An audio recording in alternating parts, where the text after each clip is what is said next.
नमस्कार दोस्तों, राधे राधे, जय श्री कृष्णा। अलाउद्दीन खिलजी के विभिन्न सैनिक अभियान हमने देखे। आज हमें प्रशासनिक और इसी प्रकार के जो उसके द्वारा सुधार किए गए हैं उनकी बातें करते हैं। सबसे पहले बात करें फ्रेंड्स, अगर हमने उसके जो अभियान देखे उनमें हम बात बता दूं आपको सबसे पहले तो उसके सबसे बेहतरीन सेनापति कौन कौन से थे इसके बारे में कहा जाता है। क्या कहा जाता है? अलाउद्दीन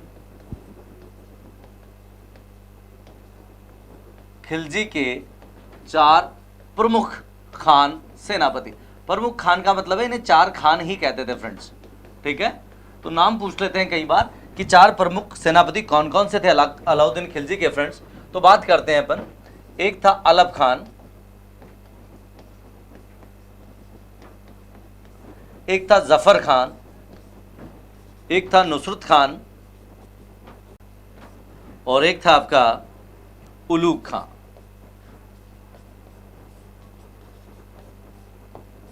ठीक है, तो ये 4 सेनापति थे जिन्हें अपन 4 खान के नाम से जानते हैं फ्रेंड्स, ठीक है। उसके बाद में अपन आगे बात करते हैं। हमें पता ही है कि जफर खान तो जो था वो मंगोलों से युद्ध करता हुआ मारा गया दोस्तों, मंगोलों के विरुद्ध लड़ता हुआ मारा गया, ठीक है। उसके अलावा अगर हम बात करते हैं, किसकी बात करते हैं? नुसरत खां की, तो इसे हम देख चुके हैं, रणथंबोर अभियान में मारा गया था। इस प्रकार से ये 4 खानों की हमने संक्षेप में बात कर ली है फ्रेंड्स। उसके बाद आगे चलते हैं। अब इससे जो सुधार कार्य किए उनकी चर्चा करते हैं अपन फ्रेंड्स। तो अलाउद्दीन खिलजी के सुधार कार्य, किसके सुधार कार्य? अलाउद्दीन खिलजी के सुधार कार्य, ठीक है। अलाउद्दीन खिलजी के सुधार कार्यों में हम 1 बाय 1 सारे देखते हैं। सबसे पहले बात करते हैं बाजार व्यवस्था की, जिसे बाजार नियंत्रण भी कहते हैं। बाजार नियंत्रण का मुख्य उद्देश्य क्या था कि अगर ये प्रश्न आता है हमें कि बाजार नियंत्रण का, अलाउद्दीन खिलजी के बाजार नियंत्रण का प्रमुख उद्देश्य क्या था फ्रेंड्स, तो इसके 2 प्रमुख उद्देश्य थे।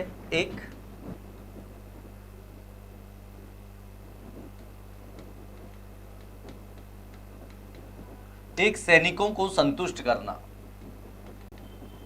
ठीक है। एक उद्देश्य था सैनिकों को संतुष्ट करना और दूसरा उद्देश्य था कीमतें स्थिर करना। कीमतें कम करने के बजाय कीमतों को स्थिर करना इनका अधिक उद्देश्य रहा है फ्रेंड्स। तो इसके लिए इसने 3 प्रकार के बाजार बनाए थे, ठीक है, जिनमें सबसे फेमस जो बाजार था वो था सराय अदल।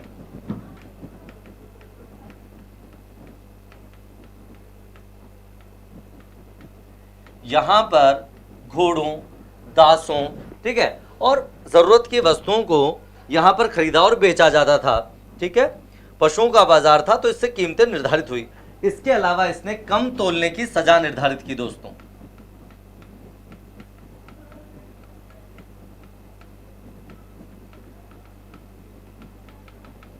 देखिए फ्रेंड्स, कम तोलने की सजा मैं आपको समझाता हूं कैसे देता था अलाउद्दीन खिलजी की। अगर मैं बात कर लूं तो अलाउद्दीन खिलजी, अगर किसी ने कम तोला, किसी सेठ साहूकार ने, और जितना भी कम तोला उसको प्रति 1 किलोग्राम के हिसाब से निकाला जाएगा। जैसे 100 किलो में मान लो 2 किलो तोल दिया या 5 किलो कम तोल दिया, तो उसको प्रति 1 किलोग्राम के हिसाब से निकाला जाएगा। जैसे 1 किलोग्राम में हमें पता लग गया अलाउद्दीन खिलजी को, उसने अपनी तरफ से कोई ग्राहक बनाकर भेज दिया, बोगस ग्राहक, जिसकी बार बार शिकायत आ रही थी, तो 1 किलोग्राम में माना कि 100 ग्राम कम तोला फ्रेंड्स। कितना कम? 100 ग्राम कम तोल दिया। तो उस दुकानदार से, उस शॉपकीपर के शरीर से 100 ग्राम मांस काट लिया जाता था फ्रेंड्स। कितना? 100 ग्राम।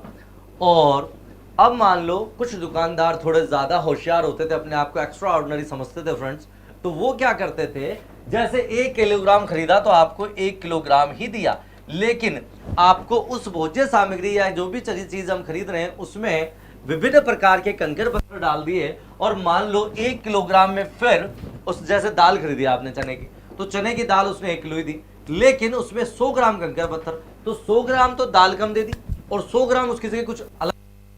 ऐसा करता था अलाउद्दीन खिलजी, ऐसे दुकानदारों से 100 ग्राम तो मांस काट लिया जाता था, और जिस स्थान से मांस काटा जाता था दोस्तों, उस स्थान पर 100 ग्राम नमक और मिर्ची का लेप लगा दिया जाता था।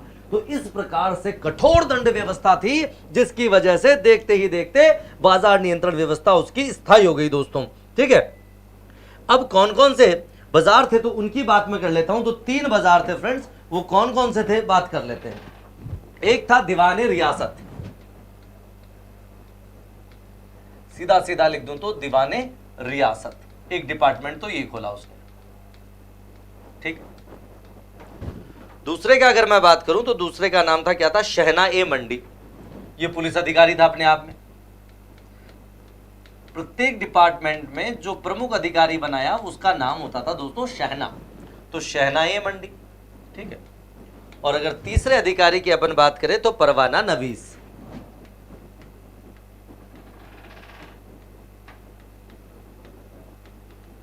इस प्रकार से हम कह सकते हैं कि ये 3 विभाग या 3 व्यक्ति थे पदाधिकारी, जिनको इसने बाजार व्यवस्था स्थायी करने के लिए लागू किया। अब इसी बाजार व्यवस्था में अंतर्गत अपन आगे चलते हैं दोस्तों, और हम देखते हैं जैसे भू राजस्व सुधार, अलाउद्दीन खिलजी के भू राजस्व सुधार।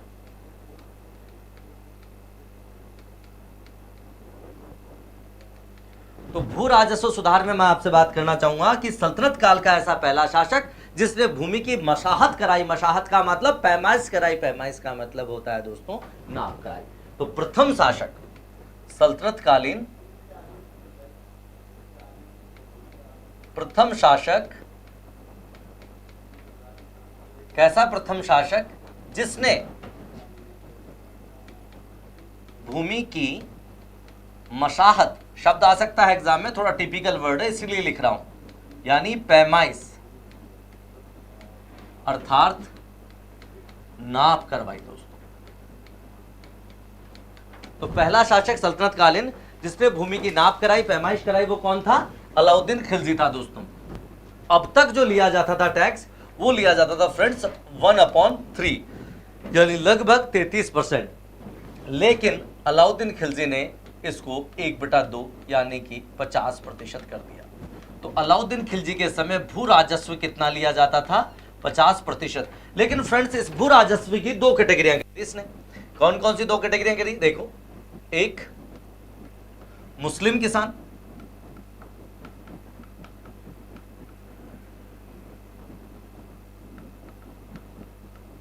और एक गैर मुस्लिम किसान।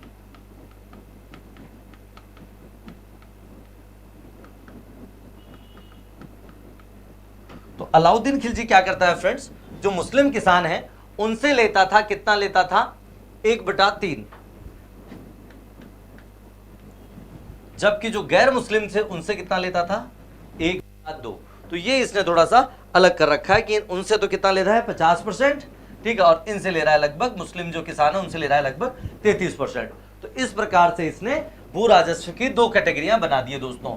और भू राजस्व को क्या कहा जाता था अलाउद्दीन खिलजी या सल्तनत काल के समय, खराज। इस टैक्स का नाम था खराज कर। खराज का मतलब होता है भू राजस्व। ठीक है, तो ये बात हो गई, भूमि की पैमाइश सबसे पहले इसने कराई। ठीक है, फिर इसने 2 नए कर लगाए फ्रेंड्स। अलाउद्दीन खिलजी ने मुख्यतः 3 कर लगाए थे, पर इनमें से 2 प्रमुख है।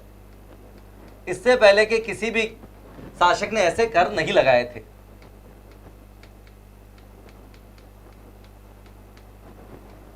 तो 2 नए कर कौन कौन से लगाए, एक घरी और एक चरी, और एक और लगाया था फ्रेंड्स, उसको बताता हूं, हालांकि वो गौण है, इतना प्रमुख नहीं है, पर फिर भी लिख दूं तो करी या करही। तो ये 3 प्रकार के कर लगाए, जिनमें से घरी कर और चरी कर मुख्यतः। घरी कर का मतलब है गृह कर। कौन सा कर, गृह कर।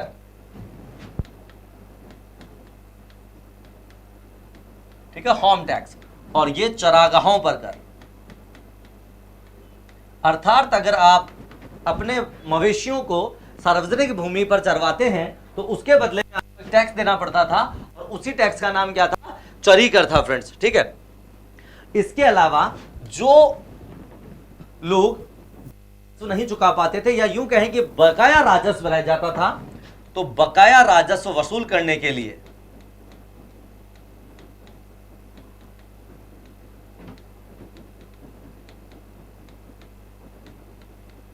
जैसे पुराना राजस्व है कोई, तो उसको कैसे वसूल किया जाए, उसके लिए जैसे आज इनकम टैक्स डिपार्टमेंट है, ठीक है, इनकम टैक्स डिपार्टमेंट क्या करता है, छापे मारता है और छापे मारकर पता कर लेता है कि किसने क्या टैक्स चुरा रखता है। तो इसके लिए इसने एक नया डिपार्टमेंट बनाया, एक अधिकारी बनाया जिसका नाम है दीवान ए मुस्तकराज। तो इस दीवान ए मुस्तकराज का कार्य क्या था फ्रेंड्स, बकाया कर वसूल करना। तो बकाया कर वसूल कौन कर रहा है, दीवान ए मुस्तकराज, जो जमींदारों और सभी प्रकार के व्यक्तियों से बकाया कर वसूल करता है। चलिए, तो ये अपन ने बात की थोड़ी थोड़ी भू राजस्व की। अब अपन बात कर रहे हैं अलाउद्दीन खिलजी के सैनिक सुधार।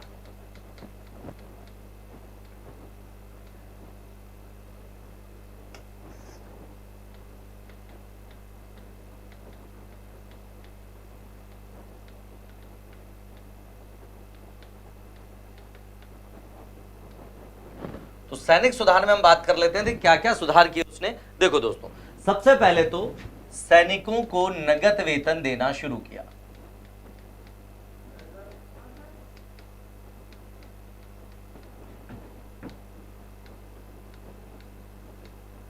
अब तक सैनिकों को रेवेन्यू दे दिया जाता था कि फला 2 गांव 5 गांव का राजस्व जो भी आएगा वो तुम ले जाना। इसके अलावा इसका मतलब हो गया भूमि अनुदान में दे दी जाती थी, लेकिन इसने वो सब बंद कर दिया और सैनिकों को नकद वेतन देना प्रारंभ किया।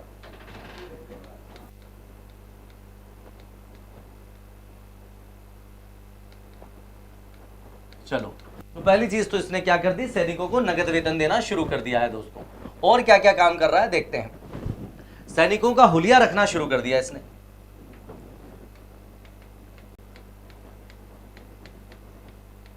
तो सैनिकों का हुलिया रखना प्रारंभ किया। क्या मतलब है हुलिया रखने से, जैसे आज हम लोग कोई भी फॉर्म भरते हैं किसी डिपार्टमेंट में, कंपनी में काम बना दी जाती है हमारी, या हमारी फोटो उस फॉर्म में लगाई जाती है, वो पहचान होती है कि फला व्यक्ति है, ठीक है। इसी प्रकार अलाउद्दीन खिलजी ने क्या किया, क्योंकि उस समय आज तरह आधुनिक कैमरे और फोटो लगाने की तो कुछ, क्या किया, स्केच बनवा के उसका हुलिया बनवा के रखने लग गया। देख आपको मैं दिखाता हूं, आपने मूवीज देखी, जैसे मैं बाहुबली में ले चलूं आप, होता था कभी कभी दुश्मन देश का सैनिक या गुप्तचर अपने सैनिकों की वेशभूषा धारण करके क्या करता था, में घुस जाता था वो, और यहाँ की जो गुप्त सूचनाएं वो एकत्रित करके अपने स्वामी को देता था, ठीक है। जैसे आपने बाहुबली में देखा होगा, स्वयं कौन आ गया था, अमरिंदर बाहुबली का बेटा आ गया, ठीक है। तो ऐसा होता था। इसके अतिरिक्त फ्रेंड्स और क्या होता था, कभी कोई सैनिक कार्य करने नहीं जाना चाहता था, आज उसे रिश्तेदारी में जानी है, बुआ जी के जाना है, मामा जी के जाना है, ससुराल जाना है, तो वो सैनिक नहीं जाना चाहता है, तो वो अपनी पोस्टा क्या करता था, अपने मित्र रिश्तेदार को देता है, यार आज मेरी जगह नौकरी पर जाए। अब क्या होगा फ्रेंड्स, अब वो व्यक्ति जो आ गया नौकरी पर, संख्या तो वो पूरी कर पा रहा है, लेकिन क्या वो एक ट्रेंड सैनिक है, क्या उसने प्रशिक्षण लिया है?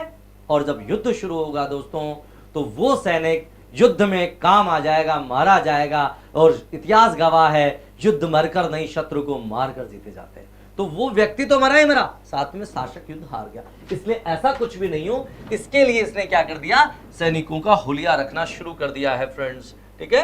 क्या शुरू कर दिया है, सैनिकों का हुलिया रखना शुरू कर दिया है। इसके अतिरिक्त इसने और क्या की, सैनिकों में आपस में बातचीत करने के लिए इसने सैनिकों के लिए डाक व्यवस्था प्रारंभ की। तो देखो ये कितना इंपॉर्टेंट क्वेश्चन है, मध्यकाल में, सल्तनत काल में डाक व्यवस्था किसने प्रारंभ की?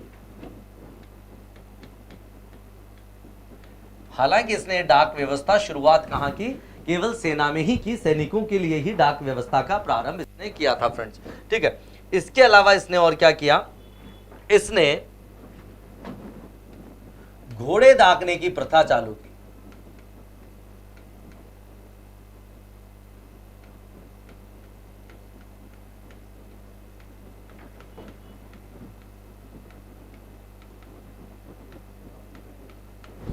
घोड़ा दागना प्रारंभ किया। घोड़ा दागना प्रारंभ करने से मतलब ये है फ्रेंड्स, क्या करते थे कुछ भ्रष्ट सैनिक, सब तो नहीं पर कुछ भ्रष्ट क्या करते थे, जैसे अलाउद्दीन खिलजी ने सेना में अच्छे किस्म के मोटे तगड़े अच्छे अरबी घोड़े भर्ती कर रखे, ताकि में ये साजो सामान ले जा सके और तेजी से दौड़कर शत्रु पर हमला करे सैनिक, तो उसका साथ दे में।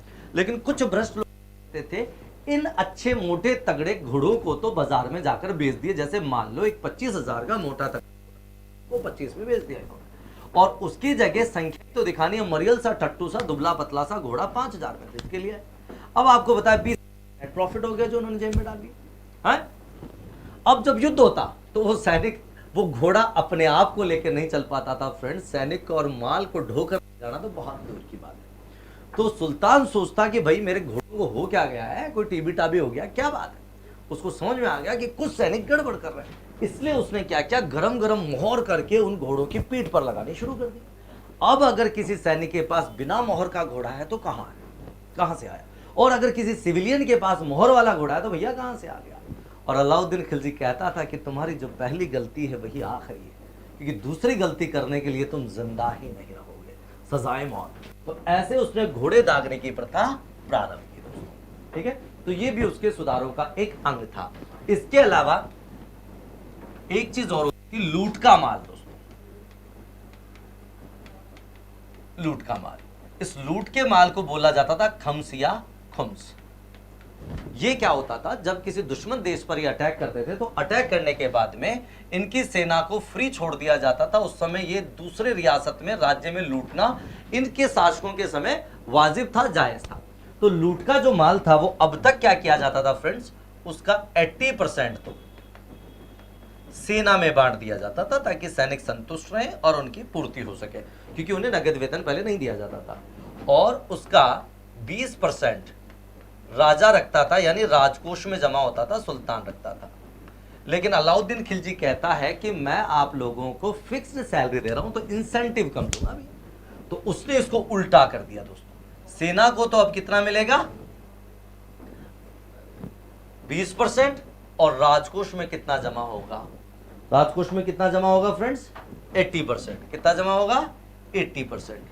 तो ये बात अब सैनिकों को अच्छी नहीं लग रही, लेकिन उसने ऐसा किया। सल्तनत काल में 2 ऐसे शासक हुए हैं फ्रेंड्स, जिसने खुम्स या लूट के माल का 80% यानी कि 4/5 भाग राजकोष में जमा करवाया। कितना, 4/5, 4/5, और केवल 1/5 भाग सेना में बांटा। और 2 शासक, एक तो अलाउद्दीन खिलजी है और दूसरा कौन है आपका, दूसरा है मोहम्मद बिन तुगलक। खैर, इसके अलावा और इसने क्या किया, इसने पृथक किया। किसको पृथक किया, आपको मैं सीधा सीधा बताता हूं। तो ये पहला शासक है दोस्तों जिसने राजनीति को धर्म से अलग किया।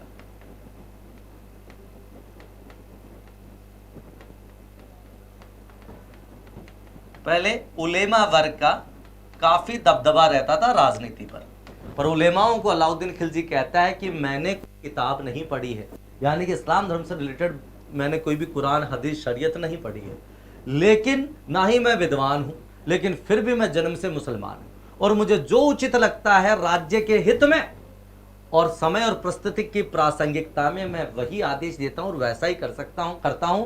हो सकता है कि शरीयत में ऐसा ना लिखा हुआ हो और कयामत के दिन खुदा मुझे कैसा दंड देगा, लेकिन मैं वही करूंगा जो मुझे उचित लगेगा। तो इसने राजनीति को धर्म से बिल्कुल अलग कर दिया फ्रेंड्स।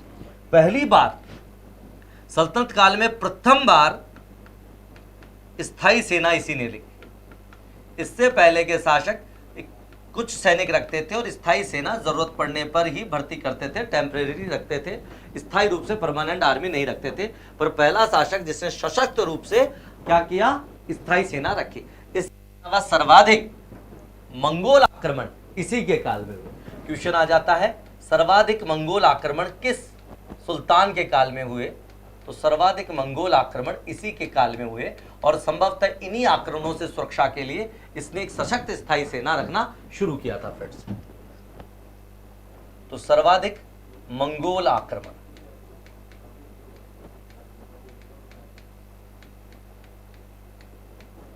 तो सर्वाधिक मंगोल आक्रमण किसके काल में हुए, अलाउद्दीन खिलजी के काल में हुए फ्रेंड्स। तो ये हमने कुछ महत्वपूर्ण बातें करी किसके बारे में, अलाउद्दीन खिलजी के बारे में, ठीक है। फिर हम बात करते हैं कि अलाउद्दीन खिलजी के समय का प्रमुख कौन, संगीतज्ञ कहें या साहित्यकार कहें, वो कौन था फ्रेंड्स। तो आप जानते हैं उसे, वो था, कौन था वो, अमीर खुसरो। अमीर खुसरो ने, सबसे पहले तो बात करूं, इसने सर्वाधिक 8 सुल्तानों का काल देखा। दोस्तों सबसे ज्यादा सुल्तानों के साथ रहा।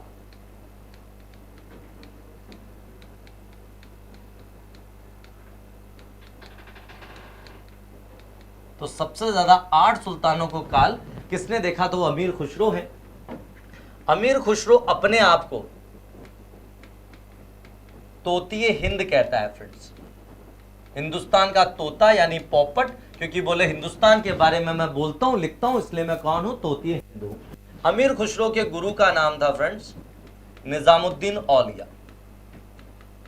बात करेंगे अभी हम थोड़ी देर में, जब हम गयासुद्दीन तुगलक पढ़ाएंगे तो बात करेंगे निजामुद्दीन औलिया, और वापस थोड़ी सी बात करेंगे, किसकी बात करेंगे, अमीर खुसरो की। ठीक है, निजामुद्दीन औलिया।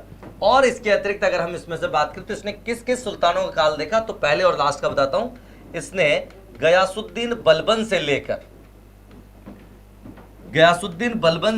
गयासुद्दीन तुगलक, देखो क्या कॉन्सिडेंट है, इसका भी प्रारंभिक नाम गयासुद्दीन है, बलबन का भी और तुगलक का भी। तो गयासुद्दीन बलबन से लेकर गयासुद्दीन तुगलक तक के शासकों का काल इसने देखा, सबसे ज्यादा 8।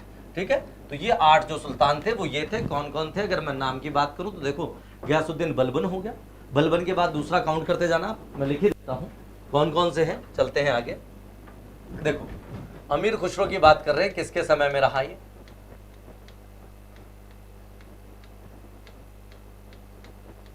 आठ सुल्तान कौन कौन है, वन बाय वन बात कर रहे हैं अपन। बलबन, दूसरा है केकुबाद,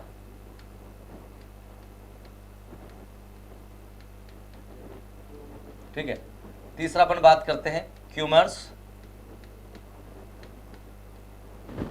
ठीक है, चौथा अपन बात करते हैं जलालुद्दीन खिलजी, पांचवा अपन बात कर रहे हैं अलाउद्दीन खिलजी, कौन है, अलाउद्दीन खिलजी है। छठा अपन बात कर रहे हैं, कौन है छठा, शहाबुद्दीन उमर बनेगा कुछ समय के लिए, लेकिन उसको काउंट नहीं करते अपन, सीधा सीधा किसको काउंट करते हैं, मुबारक खिलजी को।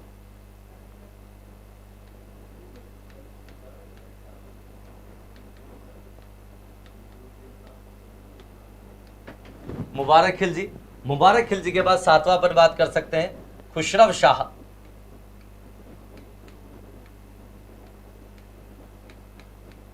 और फाइनली लास्ट ऑफ ऑल आठवां है गयासुद्दीन तुगलक।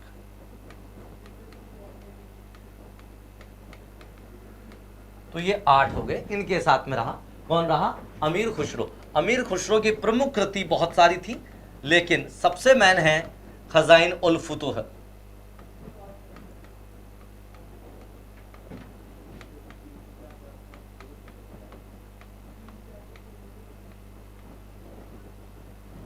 खजाइन उल फुतूह है, और इसमें इसने अलाउद्दीन खिलजी को दुनिया का चरवाहा कहा है, चरवाहा। ठीक है, चलिए, तो ये थे अमीर खुसरो के बारे में मुख्य मुख्य बातें। अब हम बात करते हैं अलाउद्दीन खिलजी के उत्तराधिकारी। देखिए अलाउद्दीन खिलजी की मृत्यु हो गई फ्रेंड्स, कब हो गई, 1316 में।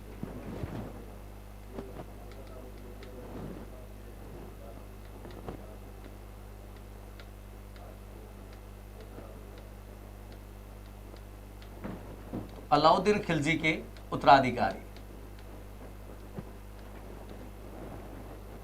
तो 1316 में मृत्यु हो गई। उत्तराधिकारी कौन कौन थे, तो इसके 2 बेटे थे जिंदा। यहां मैं सीधा सीधा लिख रहा हूं अलाउद्दीन खिलजी के पुत्र, तो इसकी मृत्यु के बाद 2 पुत्र थे। एक बड़ा बेटा है, उसका मुबारक खिलजी,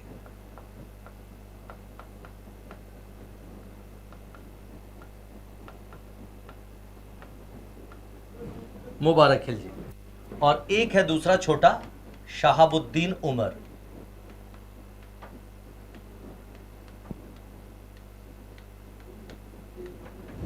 कौन है, शहाबुद्दीन उमर। देखिए फ्रेंड्स, अब क्वेश्चन आता है कि अलाउद्दीन ने अपना उत्तराधिकारी किसको बनाया, बेटे तो 2 हो गए, पर उत्तराधिकारी किसे बनाया, तो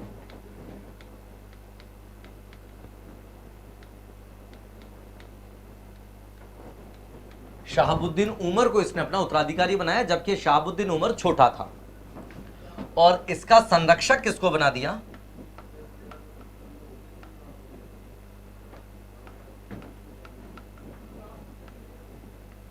मलिक काफूर।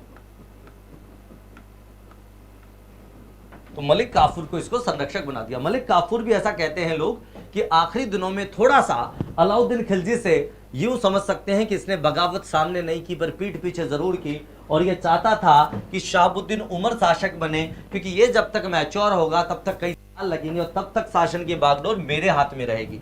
इसलिए क्या हुआ, मुबारक खिलजी को बंदी बना दिया गया दोस्तों। इसको क्या बना दिया गया, बंदी, यानी इसे जेल में डाल दिया। और मलिक काफूर ने क्या किया दोस्तों, कुछ हत्यारों को इसकी हत्या करने के लिए भेज दिया। किसकी हत्या करने के लिए भेज दिया, मलिक काफूर की हत्या करने के लिए। मलिक काफूर ने मुबारक खिलजी की हत्या के लिए कुछ हत्यारे भेजे। हत्यारे भेजे, मैंने ये नहीं कहा कि हत्याएं की है, तो कुछ हत्यारे भेज दिए किसकी हत्या करने के लिए, मुबारक खिलजी की हत्या करने के लिए। यानी यूं कहूं कि इस हत्या को उसने एक एक्सीडेंट करार देना था। कैसे, बताता हूं। मुबारक खिलजी को उसने जेल में डाल दिया, ठीक। तो इसको पता था कि एक ना एक दिन अगर ये जेल से निकलेगा तो ये विरोध करेगा और हो सकता है कि ये सत्ता छीन भी ले। इसलिए इसने कुछ हत्यारों को क्या किया, मलिक काफूर ने उसी जेल में डाला और उन हत्यारों को कुछ पैसे दिए, यानी आज की भाषा में कहूं तो सुपारी किलर, ठीक है, शार्प शूटर्स। तो उनको पैसे दिए और कहा कि तुम्हें मैं उसी जेल में बंद कर देता हूं और तुम रात्रि में उसकी हत्या कर दो और उसके बाद तुम यहां से बड़ा पैसा लेना और फरार हो जाना, ठीक है। तो उन्होंने कहा कि डील डन है। मुबारक खिलजी बेवड़ा था, शराब पीता था, लेकिन बड़ा तेज निकला। यहां पर जो हत्यारे उसे मारने आए उनको कहता है कि देखो, हम जानते हैं कि तुम हमें मारने आए हो, मार देना, पर पहले हमारी बात सुनो। अच्छा, क्या बात है भाई? बात यह है कि देखिए, तुम्हें हमें मारकर पैसा मिलेगा, बहुत खूब, लेकिन जानते हो जो अपने स्वामी का नहीं हुआ वो तुम्हारा क्या होगा? अरे भाई, स्वामी का कैसे नहीं हुआ, ये तो बताओ। बोला, हम कौन है? मरहूम सुल्तान अलाउद्दीन खिलजी के पुत्र हैं, बेटे हैं, और वो हमको मरवा, इनडायरेक्टली सुल्तान से बगावत तो कर रहा है, भले ही सुल्तान नहीं रहे। क्योंकि अगर हमें ही मारना होता तो सुल्तान नहीं मरवा दिया होता, लेकिन ऐसा नहीं किया।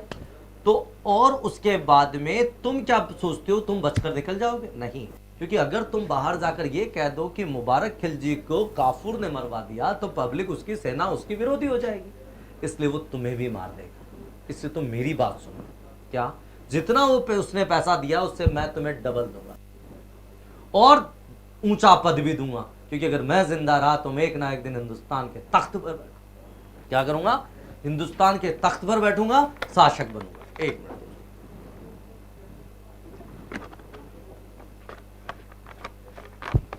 चलिए। तो इसलिए उन हत्यारों ने अल्लाह मलिक काफूर की ही हत्या कर दी। यानी जिन हत्यारों को मलिक काफूर ने अलाउद्दीन खिलजी के बेटे मुबारक को मारने के भेजा, मुबारक खिलजी ने उन्हीं हत्यारों द्वारा हत्या करवा दी। भाई, किसकी हत्या करवा दी? मलिक काफूर की हत्या करवा दी। और गद्दी पर कौन आसीन हो गया? मुबारक शाह खिलजी, ठीक है। चलिए आगे, तो अब अपन हेडिंग लगाते हैं, मुबारक खिलजी या मुबारक शाह खिलजी।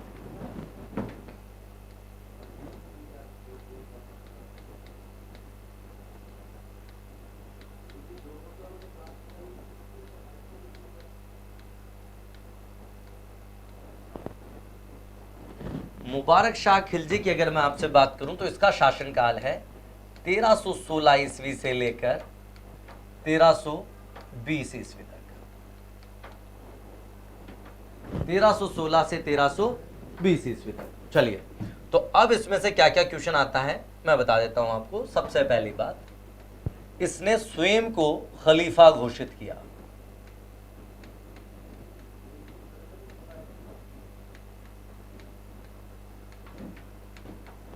इसने कहा कि हम ही खलीफा हैं। वैसे मैं आपको बता दूं, खिलजी वंश के किसी भी शासक ने खलीफा से अनुमति नहीं ली, चाहे वो जलालुद्दीन रहा हो, चाहे वो अलाउद्दीन रहा हो, चाहे वो मुबारक खिलजी रहा हो। तो महत्वपूर्ण बात तो ये होगी कि किसी भी खिलजी वंश के शासक ने खलीफा से इस बात की लिखित में अनुमति प्राप्त नहीं की है, खिल्लत नहीं लिए। लेकिन ये तो इनसे सबसे 2 कदम इतर निकल गया है और इसने अपने आप को ही खलीफा घोषित कर दिया कि आई एम द खलीफा, अर्थात मैं ही सबसे बड़ा पदाधिकारी हूं इस्लाम धर्म में, ठीक है। इसने स्वयं को इस्लाम में पैगंबर के बाद सबसे बड़ा पदाधिकारी, ठीक है, मुबारक शाह खिलजी ने।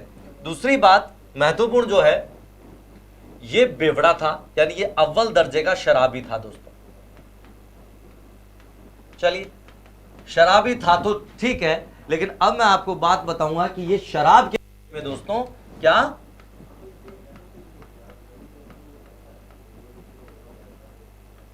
शराब के नशे में, शराब के नशे में दरबार में निर्वस्त्र होकर दौड़ लगाता था।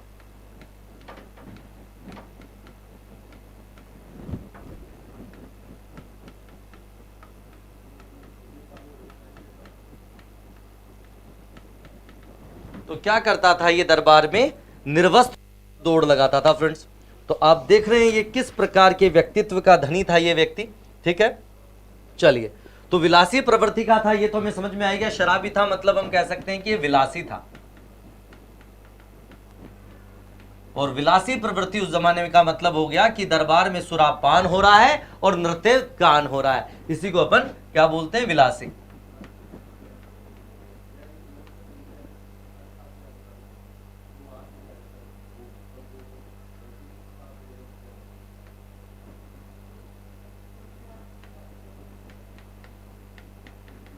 तो विलासी प्रवृत्ति का था। चलिए, तो ये तो हुई मुबारक शाह खिलजी की बातें, लेकिन यही खत्म नहीं हुई। मुबारक शाह खिलजी की हत्या कर दी इसने खुसरव शाह ने, हत्या कर दी इसके खुसरव शाह ने। तो ये भारतीय मुसलमान था। कौन? खुसरव शाह। भारतीय मुसलमान का मतलब है कि ये कन्वर्टेड मुसलमान था। तो खुसरव शाह ने मृत्यु कर दी, हत्या कर दी। किसकी हत्या कर दी?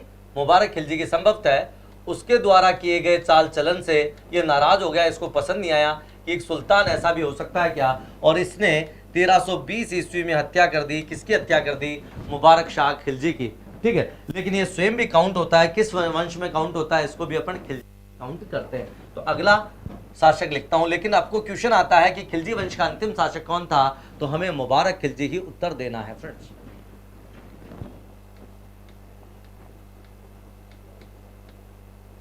तो खुसरव शाह,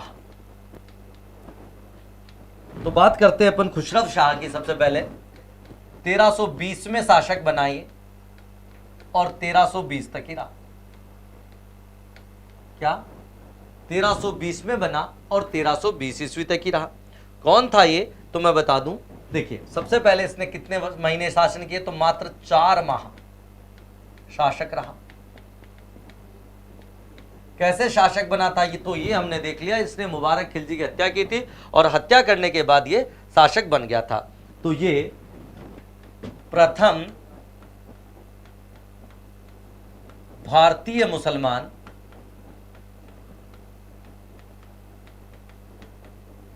जो दिल्ली की गद्दी पर बैठा, यानी जो भारत का शासक बना, ठीक है। तो प्रथम भारतीय मुसलमान जो इस पद पर बैठा, इसका मतलब है कि मूल रूप से हिंदू था और बाद में कौन बन गया था? बाद में इसको मुस्लिम बना दिया गया था दोस्तों, ठीक। तो ये खुसरव शाह था और फिर इसकी हत्या कर दी गई। किसने कर दी? एक सिपा सालार था जिसका नाम है गाजी मलिक। तो इस गाजी मलिक ने 1320 में ही हत्या कर दी दोस्तों। किसकी हत्या कर दी? खुसरव शाह की, और स्वयं गयासुद्दीन तुगलक के नाम से शासक बन गया। किस नाम से? गयासुद्दीन तुगलक। तो अब वंश शुरू हो जाता है फ्रेंड्स, तुगलक वंश। कौन सा वंश शुरू हो जाता है? तुगलक वंश। तो अब हम बात करते हैं तुगलक वंश की। इसके अलावा कहते हैं कि बरनी लिखता है, जियाउद्दीन बरनी पूरा नाम है अलाउद्दीन खिलजी के लिए, कि यहाँ 1 दिरहम में 1 ऊंट मिलता है। क्या लिखता है? कि यहाँ 1 दिरहम में 1 ऊंट मिलता है, पर वो 1 दिरहम है किसके पास? यानी कि मुद्रा अपस्फीति बहुत थी, अर्थात मुद्रा का प्रसार नहीं था, मुद्रा का संकुचन था, महंगाई नहीं थी, लेकिन मुद्रा थी के पास। तो इस प्रकार से राजवंश समाप्त हो जाता है। और अगला हम देखते हैं तुगलक काल या तुगलक वंश। वैसे इतिहास में तुगलक वंश के जो शासक हैं वो जनता पर अपने शासन या यूं कहें डिसीजन, निर्णय, कानून थोपने के लिए फेमस है। इसीलिए लोग कहते हैं तुगलकी फरमान। अगर कोई भी गवर्नमेंट कोई ऐसा कानून बनाती है तो लोग क्या कह देते हैं, तुगलकी फरमान। तो 1320 से लेकर 1414 तक का शासनकाल तुगलक काल के नाम से जाना जाता है। वैसे देखा जाए तो 1412 में समाप्त हो गया था, अभी आगे चल के बात करेंगे। तो अगला क्वेश्चन जो बनता है फ्रेंड्स वो क्या बनता है, तुगलक वंश का संस्थापक कौन है। तो संस्थापक है गयासुद्दीन तुगलक।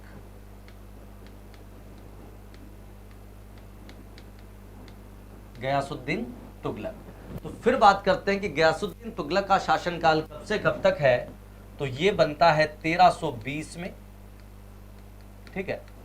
कब बनता है, 1320 में, और इसका शासन चलता है 1325 तक।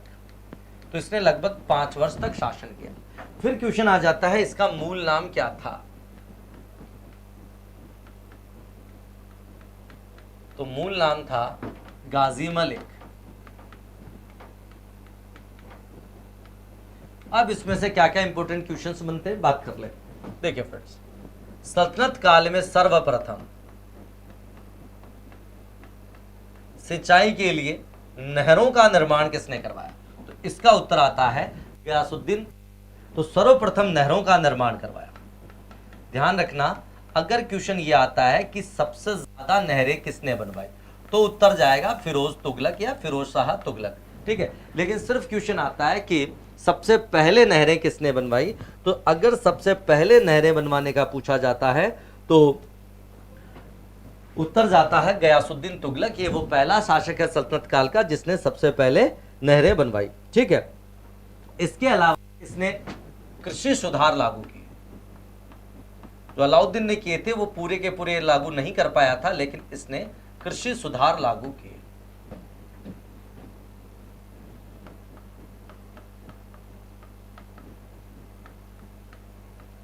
क्या लागू कर दिए इसने, कृषि सुधार लागू कर दिए दोस्तों, ठीक है। ये मंगोलों के खिलाफ संघर्ष में लोकप्रिय हुआ था, आपको मैं बता दूं, ठीक है। इसने जो भू राजस्व की नीति अपनाई उसे रस्म ए मियानी कहा जाता है। क्या कहा जाता है, रस्म ए मियानी। तो बात करते हैं अगले पेज में हूं मैं। तो गयासुद्दीन खिलजी ने भू राजस्व की एक पद्धति लागू की। उसका नाम है, क्या नाम है उसका नाम है दोस्तों रस्म ए मियामी या मियानी भी बोलते हैं।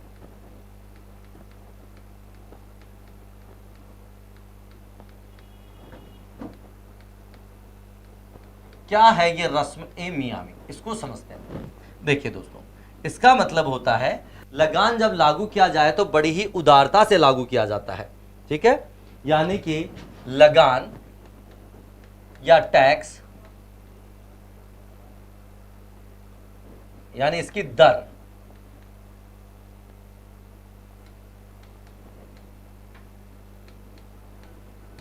उदारता से लागू।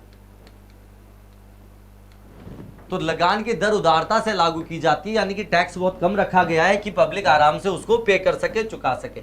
लेकिन वसूल बहुत ही सख्ती से किया जाता है, ठीक है। अर्थात हम कह सकते हैं वसूली के समय कठोरता।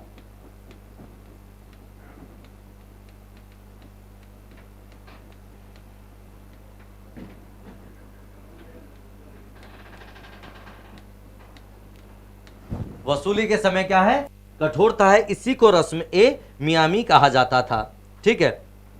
चलिए, और इसमें से क्या महत्वपूर्ण काम है देख लेते हैं। देखिए, इसका किसका, आपके गयासुद्दीन तुगलक।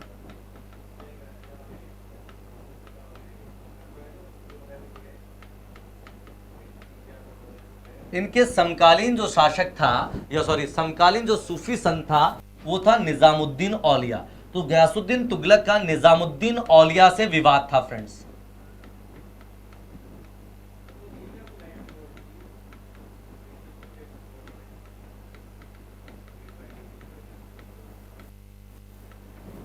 निजामुद्दीन औलिया से विवाद।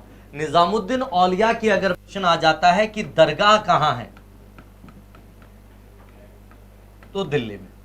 देखिए फ्रेंड्स, जो खुसरव शाह शासक बना तो इसने निजामुद्दीन औलिया को कुछ धन दिया था, विद्वानों के अनुसार लगभग 5 लाख।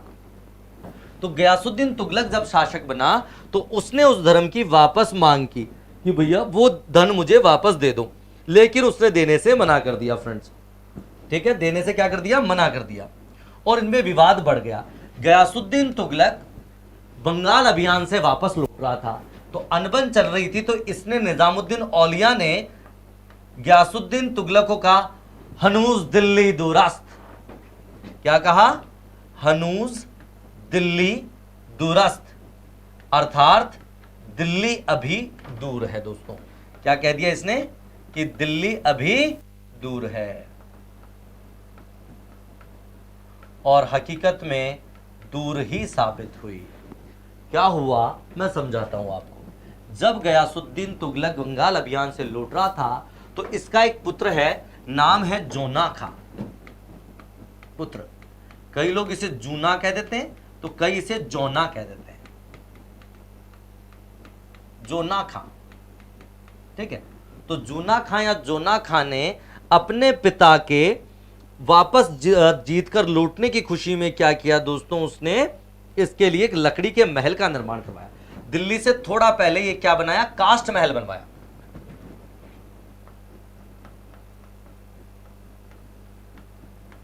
कास्ट महल मतलब लकड़ी का महल बनवा दिया कि आज पिताजी को यहीं रोकेंगे, यहीं पार्टी वार्टी करेंगे, जीत के आए हैं तो थोड़ा सा सेलिब्रेट करेंगे फ्रेंड्स। ठीक है, तो आ गए भैया पिताश्री। ठीक है,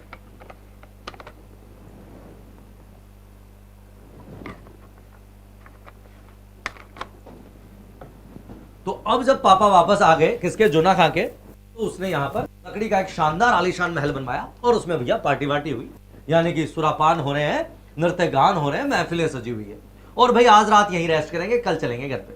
ठीक, तो अब भाई साहब रात को वो था, तो वो महल जो लकड़ी का महल था जो जूना खां ने बनवाया था, वो दोस्तों ताश के पत्तों की तरह ढह गया, और उसी में दबकर सुल्तान कौन सा, आपके गयासुद्दीन तुगलक की दोस्तों। तो इट वॉज अ एक्सीडेंट, एक दुर्घटना थी। और कुछ लोग ये भी कह देते हैं कि जूना खां को जल्दी शासक बनने की, इसलिए उसने जानबूझकर ऐसा एक्सीडेंट करवाया। खैर जो भी था, पर यह तय था कि सुल्तान की मृत्यु हो गई, कहां हो गई, इसी कास्ट महल में, यही उसकी कब्रगाह बन गया दोस्तों। ठीक है, तो सुल्तान की मृत्यु कहां पर हुई, इसी लकड़ी के महल में, और कब हो गई, 1325 में। इसीलिए हम कह रहे हैं कि हनूज दिल्ली दूरस्त, दिल्ली अभी दूर है, जो कहावत कही गई वो चरितार्थ हुई, और इसी प्रकार से सुल्तान गयासुद्दीन तुगलक का एपिसोड खत्म हो गया। चलिए, आपको आश्चर्य ये होगा फ्रेंड्स कि इसी दिन, किस दिन, इस दिन नहीं सॉरी, इसी महीने यानी 1325 में क्या क्या हुआ। तो 1325 में गयासुद्दीन तुगलक की मृत्यु, पहली चीज।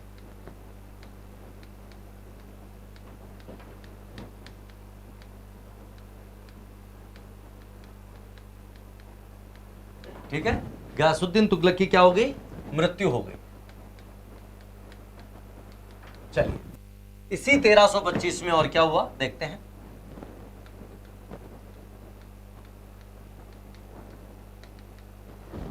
इसी 1325 में निजामुद्दीन औलिया की भी मृत्यु हो गई।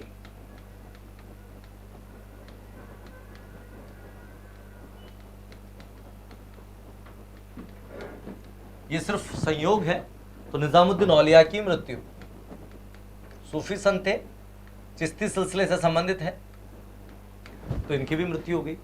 तो दोस्तों इस निजामुद्दीन औलिया का शिष्य था, अभी हमने थोड़ी देर पहले बात की थी, क्या था शिष्य का नाम, अमीर खुसरो। हमने बात की थी कि अलाउद्दीन खिलजी के समय का प्रमुख लेखक था, साहित्यकार था। इसने सितार और तबले का क्या किया, आविष्कार किया था। तो सितार और तबले का आविष्कार इसी ने किया था। तो ये अमीर खुसरो को इसके गुरुजी की मृत्यु से इतना दुख हुआ, इतना टीस पहुंची कि दोस्तों इसने कहा, गोरी सोवे सेज पर मुख पर डाले केश। क्या कह रहा है कि गोरी सोवे सेज पर मुख पर डाले केश, अर्थात कह रहा है कि कोई गोरी सुंदरी है जो सेज पर सो तो रही है, पर कैसे सो रही है, उसने अपने चेहरे को अपने बालों से ढका हुआ है, तो उसके लिए चारों ओर अंधेरा ही अंधेरा है? उसके लिए चारों ओर क्या हो गई, रात हो गई, उन बालों की वजह से उजाला नहीं पहुंच पा रहा उसके चेहरे पर। इसी प्रकार से वो कह रहा है कि चल खुसरो घर आपने। घर आपने का मतलब तू भी अब अपने घर चल, और घर का मतलब उसका ये पृथ्वी पर घर नहीं है, इसका मतलब है कि जन्नत में या इस दुनिया से इहलोक से परलोक में, कि चल खुशरो घर आपने रण बही चहु देश। रण का मतलब होता है रात, कि गुरुजी की मृत्यु पर अब जैसे गोरी सेज पर अंधेरे में, गोरी सेज पर सो रही है पर बालों को ढककर अंधेरा है उसके चारों ओर जिंदगी में, ऐसे ही गुरुजी की मृत्यु से मेरे भी जीवन में अब अंधेरा हो गया है, इसलिए अब खुश रहो, तुझे भी नहीं जीना चाहिए, मर जाना चाहिए। और दोस्तों कॉन्सिडेंट की बात यह है कि इसी वर्ष 1325 में खुशरो की भी मृत्यु हो गई। तो देखा आपने दोस्तों, ये कितना प्रेम करता था अपने गुरुजी से। चलिए भैया, तो ये गयासुद्दीन तुगलक और इसके समय की कुछ महत्वपूर्ण बातें थी जो हमने चर्चा कर ली है फ्रेंड्स। इसके बाद में अपन बात करते हैं अगले सुल्तान की, जिसका नाम है, क्या नाम है जिसका, सुल्तान मोहम्मद बिन तुगलक। तो बात करते हैं थोड़ी सी।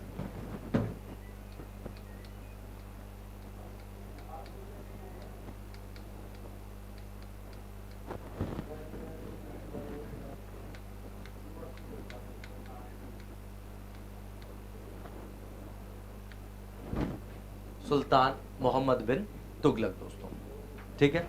तो क्या है विशेष बात इसमें से, देखते हैं। इसका समय शुरू होता है फ्रेंड्स 1325 से, और चलता है, कब तक चलता है, 1351 तक। कब तक चलता है, 1351 तक चलता है दोस्तों। इसका मूल नाम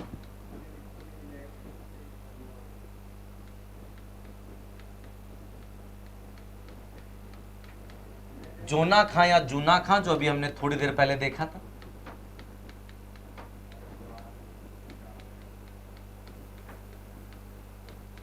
ठीक है।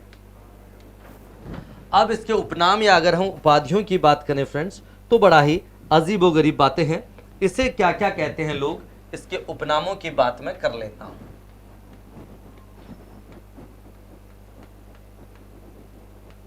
उपनाम है इसका पागल बादशाह। क्यों है, अभी सबकी बात करेंगे। इसे कहते हैं विरोधाभास का पिटारा।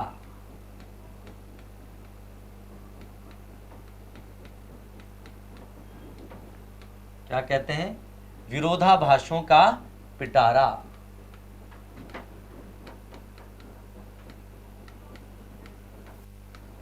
इसे कहते हैं लोग रक्त पिपासु।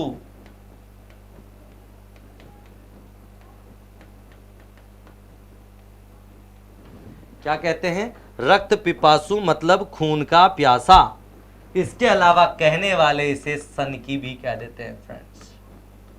क्या कह देते हैं, सनकी भी कह देते हैं। तो ये प्रमुख प्रमुख उपनाम है किसके, सुल्तान मोहम्मद बिन तुगलक के फ्रेंड्स। तो देखा आपने, तो सुल्तान मोहम्मद बिन तुगलक की हमने कुछ बातें की, जबकि आपको आश्चर्य होगा, सल्तनत काल का सर्वाधिक, सबसे ज्यादा पढ़ा लिखा और विद्वान सुल्तान था, ऐसा माना जाता है। तो सर्वाधिक यानी सबसे ज्यादा पढ़ा लिखा सुल्तान, पर हर पढ़ा लिखा विद्वान हो ऐसा आवश्यक नहीं है, पर इसको कहा जाता है सल्तनत काल का सर्वाधिक पढ़ा लिखा एवं विद्वान सुल्तान। इसीलिए इतिहासकार कहते हैं कि संभवतः इसका जन्म थोड़ा 100-200 साल बाद में होना चाहिए था, कि उस समय की परिस्थितियों में डाइजेस्ट नहीं कर पाया अपने आप को और नहीं रह पाया दोस्तों।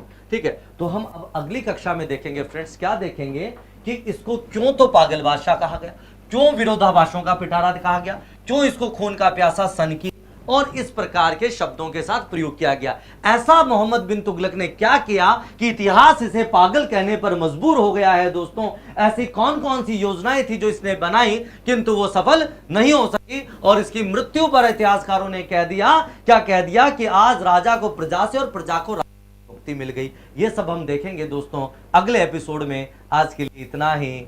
जय हिंद, जय भारत।